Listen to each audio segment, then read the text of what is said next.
지난 1강에서 우리는 요나서 전체 개요를 보고 하나님이 이집트의 노예였던 이스라엘 민족을 구원하시고 택하셔서 제사장 나라로 세우신 목적을 살펴보았습니다. 제사장 나라로 세워주신 하나님의 뜻을 이해하지 못하고 선민사상에 빠졌던 이스라엘 민족의 모습이 오늘 2강에서 하나님께 이방인 선교로 부르심받은 요나 선지자의 반응으로 나타납니다. 이 강에서는 영적 제사장으로 부르심받은 하나님의 자녀들이 부르심받은 소명에 어떻게 반응해야 할지 돌아보는 시간을 가지면 좋겠습니다. 여호와의 말씀이 아미떼의 아들 요나에게 임하니라. 이르시되 요나서 1장 1절. 요나서는 요나 선지자에게 여호와의 말씀이 임하는 것으로 시작됩니다. 여호와의 말씀에 해당하는 히브리어 드바르 아도나이는 선지서들의 첫머리에 주로 사용된 표현으로 하나님으로부터 부여받은 계시임을 미리 전제하고 예언하는 글입니다. 호세아서 1장 1절, 요엘서 1장 1절, 미가서 1장 1절, 스바냐서 1장 1절, 말라기서 1장 1절에 보면 공통적으로 여호와의 말씀이 누구에게 임하니라 라고 표현됩니다. 이 시대에도 여호와의 말씀은 여러 가지 방법으로 우리에게 임하고 있습니다.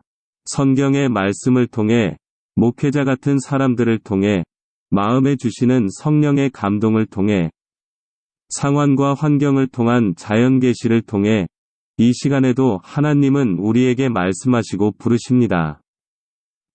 너는 일어나 저 큰 성읍 니느웨로 가서 그것을 향하여 외치라. 그 악독이 내 앞에 상달되었음이니라 하시니라. 요나서 1장 2절.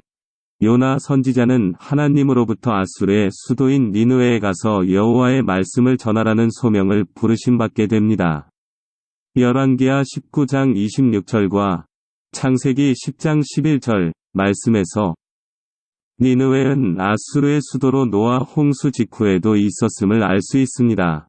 고고학적 발굴에 의하면 니느웨에서 발견된 가장 오래된 유물은 BC 4500년의 것으로 추정됩니다. 창세기 18장 25절 말씀과 그 악독이 내 앞에 상달하였음이니라에서 볼 수 있듯이 니느웨에는 교만함, 잔인함, 극도의 이기주의가 만연해 있었고 하나님께서는 모든 땅을 심판하심을 알 수 있습니다.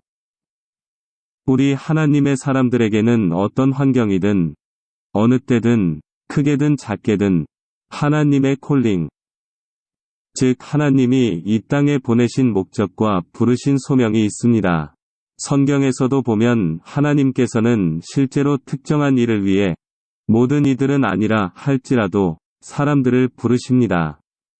하지만 성경에서 볼 수 있는 부르심의 개념은 그저 삶의 한 부분으로서의 사역만을 의미하는 것이 아닙니다. 하나님께서는 사람들이 삶의 모든 방면에서 그분과 함께할 수 있도록 부르십니다. 이는 주님께서 당신을 따르라 하신 부르심에 대한 유일한 반응입니다. 주님을 따르라고 하신 부르심은 다른 모든 부르심의 근본입니다.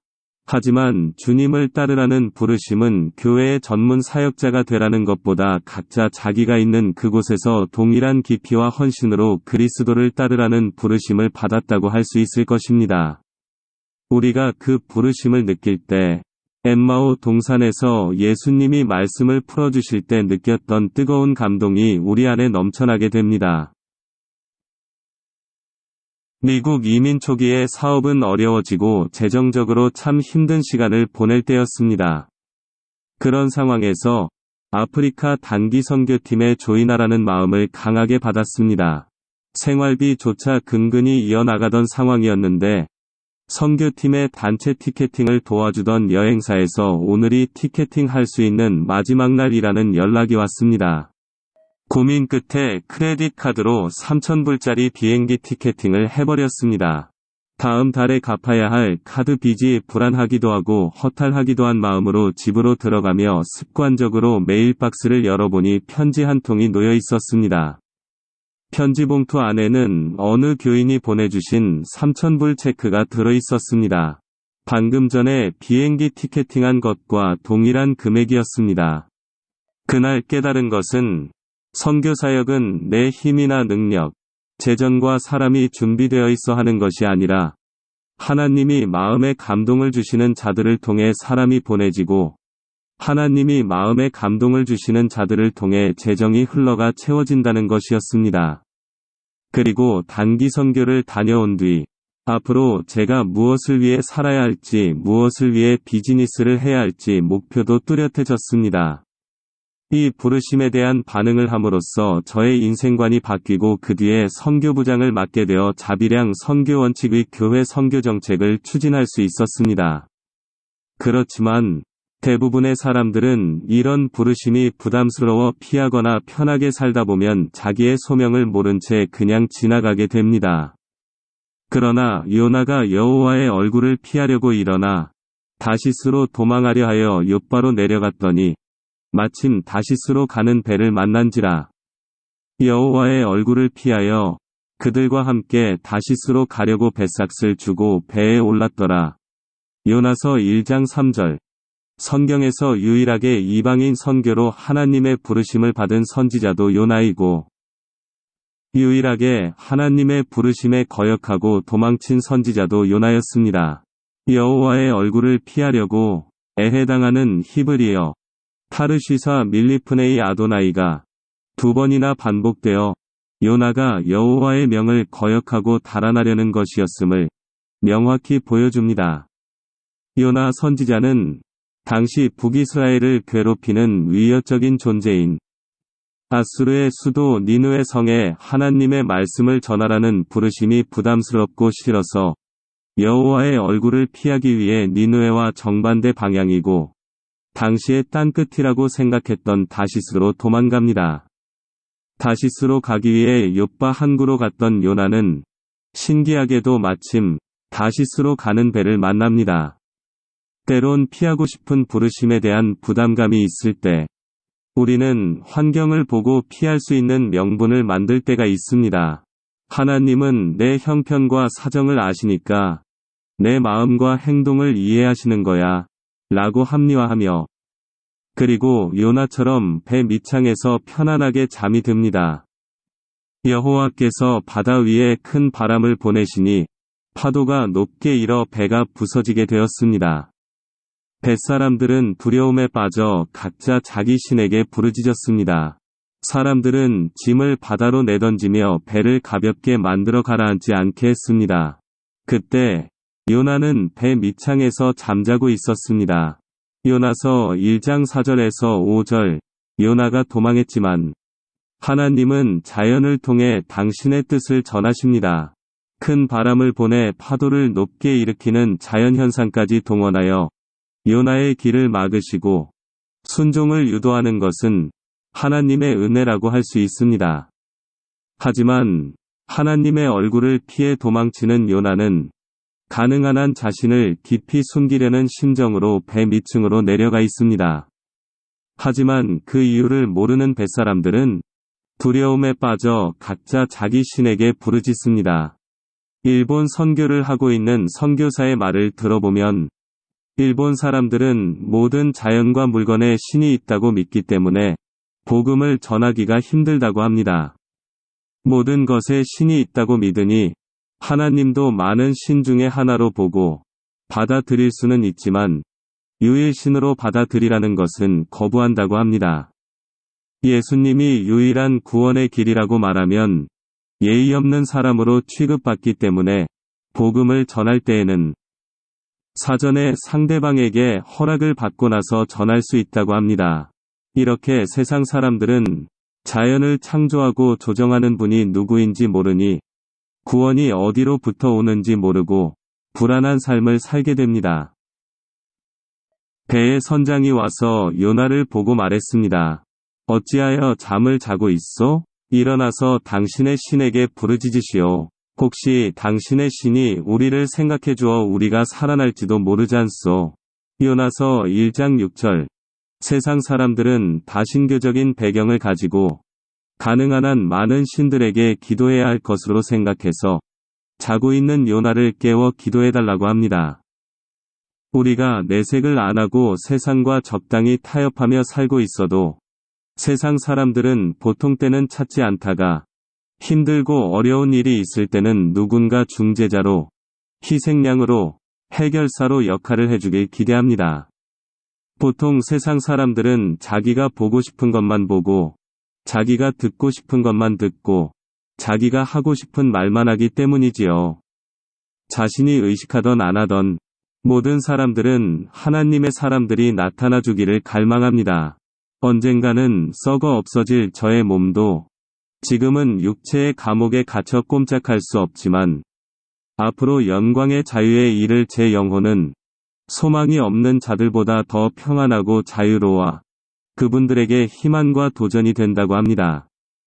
이것이 하나님의 사람들이 갖는 자유함입니다. 사람들이 요나에게 물었습니다. 어째서 우리에게 이런 재앙이 내렸는지 말해보시오. 당신은 무엇하는 사람이며 어디에서 오는 길이요? 어느 나라 사람이며 어떤 백성이요? 요나가 대답했습니다. 나는 히브리 사람입니다. 나는 바다와 땅을 지으신 하늘의 하나님, 곧 여호와를 섬기는 사람입니다. 요나서 1장 8절에서 9절. 배에 탄 사람들의 질문이 여러 가지였던 것과는 달리 요나의 대답은 매우 간단 명료합니다.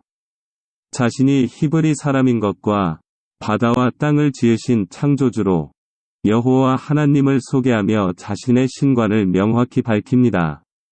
세상 사람들이 우리를 찾을 때 우리도 하나님의 사람으로서 자신의 정체성을 밝히고 나라를 위해, 사회를 위해, 팀을 위해 책임질 수 있는 용기가 필요합니다.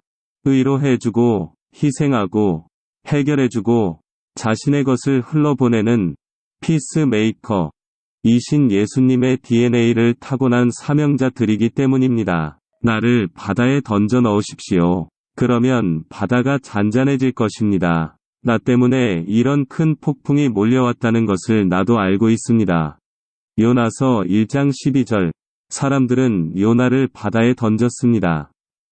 그러자 바다가 잔잔해졌습니다. 요나서 1장 15절. 그러나 사실 알고 보면 그 모든 문제, 폭풍의 원인은 하나님을 피해 도망갔던 요나 한 사람에게 있었습니다. 이방인들의 생각과는 달리 요나는 자신의 과오를 인해 폭풍이 일게 되었음을 시인하고 자신을 들어 바다에 던지라고 합니다. 요나를 바다에 던진 후 바다가 잔잔해지고 하나님께서는 요나를 바다에 던진 책임을 선원들에게 전혀 묻지 않으셨습니다. 한 사람이 죽으니 모두가 살 수 있게 됩니다. 우리 하나님의 사람들은 내가 속한 가족을 위해, 이웃을 위해, 나라를 위해 중보자로 부르심받은 소명이 있습니다. 우리가 그 소명을 잊고 살거나 게을러서 잠들어 있으면 공동체의 어려움은 우리에게 책임이 있는 것입니다. 우리가 하나님의 부르심을 깨닫고 반응함으로써 예수님의 말씀을 따르는 삶을 살 때, 우리의 자아가 하나씩 죽어갈 때, 내가 속해 있는 가족이, 직장이, 사회가 살아나고 예수님의 사랑이 흘러넘치게 될 것입니다.